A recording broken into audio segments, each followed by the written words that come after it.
morning. This is History 111 lecture for June the 2nd, 2020. And this is Professor Damon Fordham. And this morning we're going to talk about three dynasties in ancient China: the Zhou, the Qin, and the Han dynasties. And they're people with some very interesting events as well as personalities during this period. So here's a little bit of backup before we get into all of that. Now, in the last couple of weeks, we've talked about the Egyptian and the Assyrian and Mesopotamian empires. And you eventually have what's known as the second generation societies, where they build upon the old legacies of Egypt, India, Persia, and China, and so forth, but they add some new intellectual twist to these things. You see, and incidentally, this begins on page 163 of your main text, I might add. Anyway, it mentions that they had warfare and social upheavals that dominate this time period. And we're going to talk about the warring states of China momentarily. And you also begin to see the rise of philosophers. Now, in Egypt, we talked briefly about Ptah-hotep, and there were many others like him there. But here's where you hear the people who pretty much are known for taking their observations of human nature in a poetic fashion. Now, you probably heard of people like Socrates and Plato and Aristotle, and we're going to talk about them when we get into ancient Greece sometime within the next few days, or class sessions. But and many of you may have heard of Confucius, the most famous Chinese philosopher. But many of you probably never heard of people like Mencius and Lao Tzu and Xunzi, who were very major philosophers in ancient China. Okay, so the Zhou dynasty lasted from about 1046 to 256 BC in what was known as the Plain of Zhou in ancient China. And they were named after a king by the name of Zhou Wu, not to be confused with Emperor Wu, who had that little mishap with Sima Khan that we talked about last week. Anyway, he attacked the last king of the earlier Shang dynasty. And this was a strong central power, but over time, local rulers began to have run the show. Strong clans emerged, and they extended their territories. And so the Zhou people were considered crude and low class by the Shang leaders. But the essence of it is as follows. You see, they had this Shang king, who was the king of the Shang Empire, who was very unpopular and crooked, and so his kings and troops defected. So essentially, this Shang king had over 700,000 people in it, right? 700,000 soldiers. But then you had Zhou Wu. Zhou Wu found it easy to mobilize troops against the Shang king because the Shang king was so unpopular. He did such things as spend the people's tax money on his luxuries, was very brutal and repressive and so forth. So about 1046 BC, they had the Battle of Muye, where Zhou Wu led an army of 50,000 people against the Shang troops of 70,000. So the defeat was so bad that the Shang king went to his palace, locked himself up in a building, and set it on fire, killing himself. Now you may kind of wonder, wait a minute now, why would he lock himself up if he planned to kill himself? But hey, I'm just telling you the story, all right? Okay, whatever. But anyway, Zhou Wu died young, and he had a brother called the Duke of Zhou. And the Duke of Zhou consolidated the empire. He consolidated the warring states, you see. And however, when Zhou Wu died and his son came along, violence was outrageous in China during this period.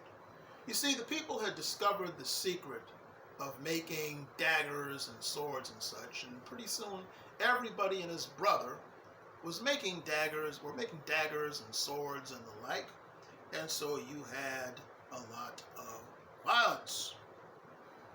Now, with this easy access to weapons. Now, Zhu's son was King Shang.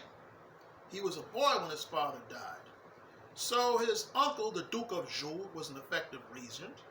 And so as a result, when King Shang became of age, I hope you're taking notes and keeping track of this, by the way, became of age, basically the Duke of Zhu managed to resign and cede power and give King Shang his rightful rule.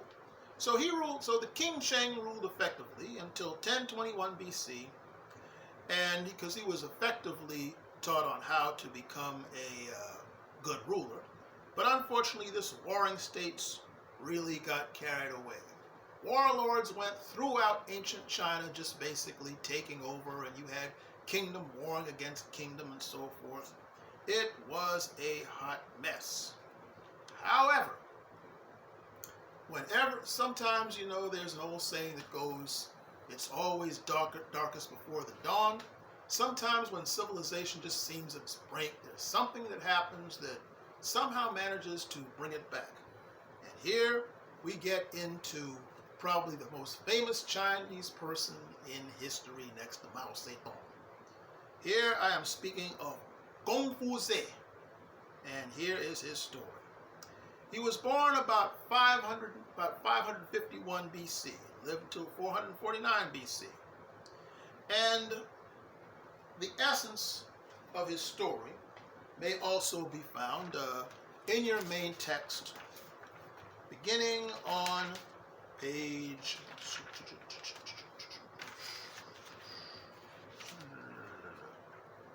here we go. Confucius.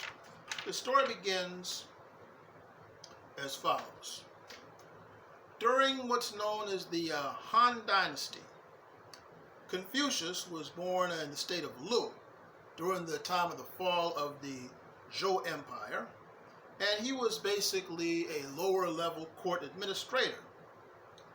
And you had these books where they studied Chinese classical literature and this ancient Chinese wisdom, things like essentially they were known as what's called in the imperial system the Book of Odes, the Book of Rites, the Book of History, the Book of Changes, and so forth. And he memorized all this great wisdom of the Chinese elders. And so he believed, however, that human beings behave ethically, not to save their souls or to gain a place in heaven, but is because it is just their nature to do so. And he saw this period of massive unrighteousness surrounding him. And so he embarked upon a crusade. He went through China trying to teach the rulers how to become good rulers. And he gained a following of students who listened to every word he said. And among his teachings were some pretty wonderful things. This I got when I studied Chinese philosophy when I was at the University of South Carolina. I'm going to share some of it with you. And when I was there, I would go into, for those of you who are familiar with Columbia, South Carolina, there is Sydney Park, also known as Finley Park, and they have a waterfall there. And I would sit on a blanket and listen to Marvin Gaye's What's Going On and read the teachings of Confucius in this textbook, and I would find enlightenment. And what kind of things were he saying to enlighten? Well, let's listen to some of this stuff here. It's pretty good.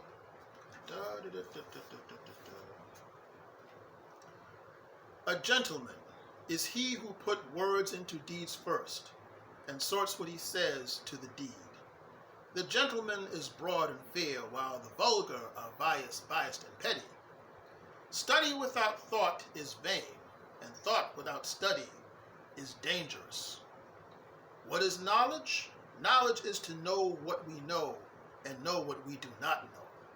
That is knowledge, and that is understanding. And he goes on to say in your text, your companion reader text here, he has some other really good things to say too. Let's take a listen to those. Now, in your companion reader, you will find the writings and some of the writings and teachings of Confucius on pages 147 going into 149. They go as follows. He says that, is there any one word that can serve as a principle for the conduct of life? Confucius replied, perhaps the word reciprocity. Do not to others as you would not expect others to do to you. Ah, sound kind of familiar, huh?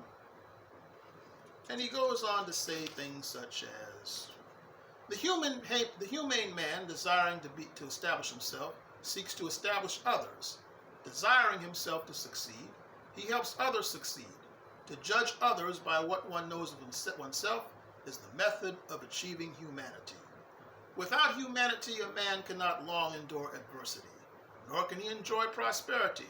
The humane rests in humanity, and the wise find it beneficial. Someone inquired, what do you think of requiting inquiry with kindness? Confucius said, how you will then requite kindness is by requiting injury with justice and kindness with kindness. And he gets into this concept called filial piety. And he says, nowadays a filial son is the one who keeps his parents in food, but even dogs and horses are giving food. If there is no feeling of reverence, wherein lies the difference? The basic idea of this filial piety is that your parents spend about 3 years taking care of you as an infant before you're able to somewhat take care of yourself. So, you're supposed to spend 3 years in mourning when your parents died to make up for that. Okay? Very common practice in China until the communist era in 1949. Okay? Well, anyway, Confucius went throughout China teaching these wonderful things and these wise sayings. But the kings would listen to Confucius and they'd go, yeah, whatever, dude. And so he would feel very discouraged. And so when Confucius passed away back in 449 BC, he felt that he was a failure. And he figured that he wasted his life. But you know what? His students were listening. So they got together and they compiled Confucius' teachings into writings that were called the Analects. And the Analects were passed down in book form from generation to generation and taught at Chinese schools up until the Communist Revolution in 1949. And today in China, one can actually point out the many times descendants of Confucius and his followers. Interesting, huh? Yeah, I mean, I think that, if you read some Confucius, he says some lot of pretty wise stuff that helps make you think. Now, Confucius had a number of really interesting followers that we're going to discuss here. And here they're also discussed in your text. And among them, I will discuss Mencius and Xunzi. Okay? Mencius was born in 372 BC and died in 289 BC. And he was the student of the grandson of Confucius. The essence of it is that his mother wanted him to be a learned and educated man, and his mother saw to it that he had wise teachers. And he basically believed a number of things. He felt that people should learn and teach by example. See, he did not believe in what was known as rote learning. Rote learning, incidentally, is the idea that you learn things strictly by memorizing facts. Well, the problem with that is that you get no real understanding of the concept behind the facts.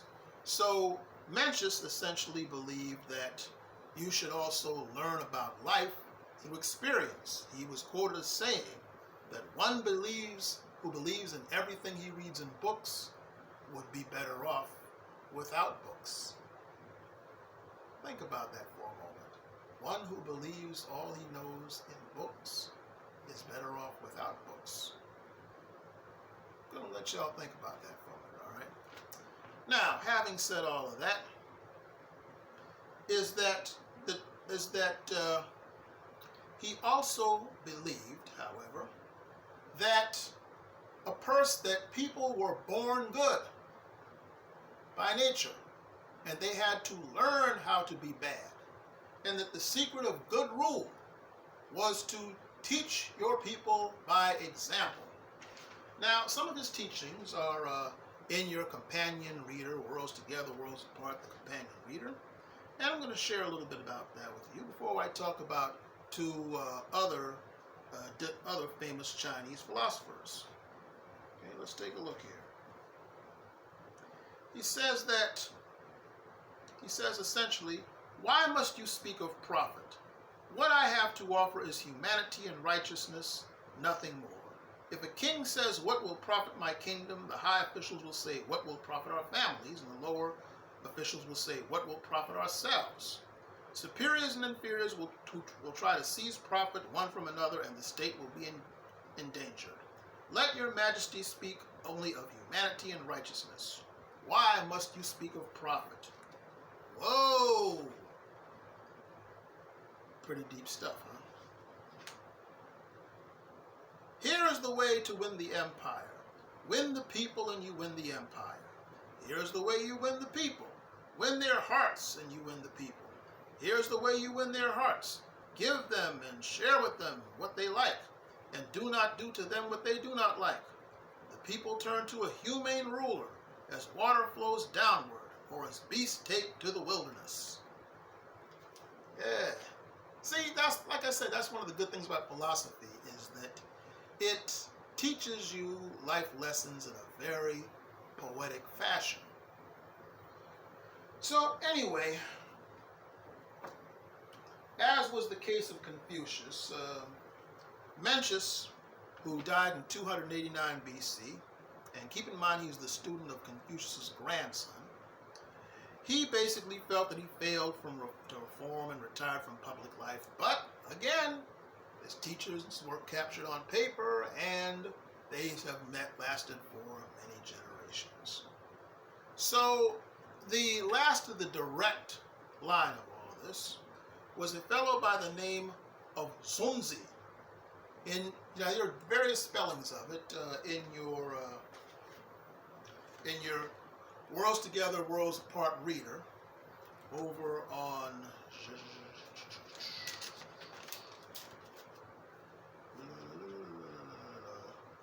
page 137. He's known as Xunzi, but he's basically the same person. Now, this Xunzi or Xunzi, he lived from 314 to 277 BC, and he was kind of different though. He felt that people were basically evil, and they needed strong punishment.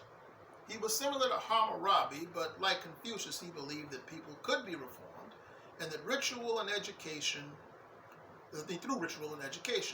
Now, we don't know a whole lot about his life, but the essence of what he taught was what was called the way, the right way of government and good behavior.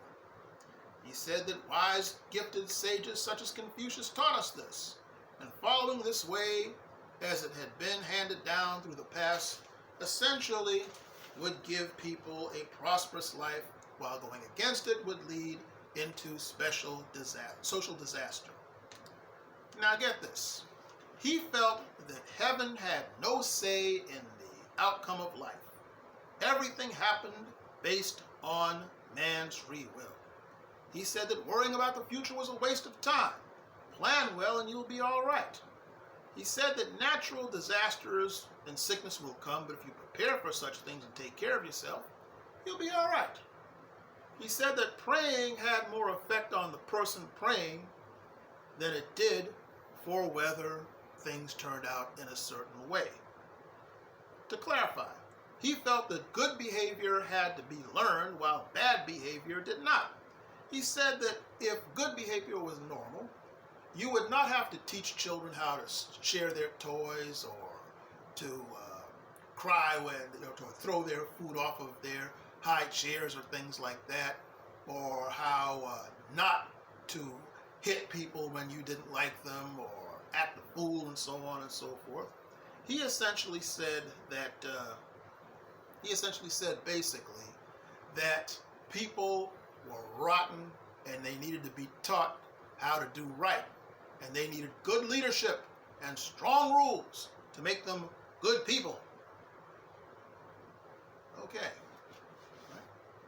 So one of the things that I like to consider on all this was who was right, Mencius or Xunzi, since they believed in basic tenets of Confucianism, but in an opposite way.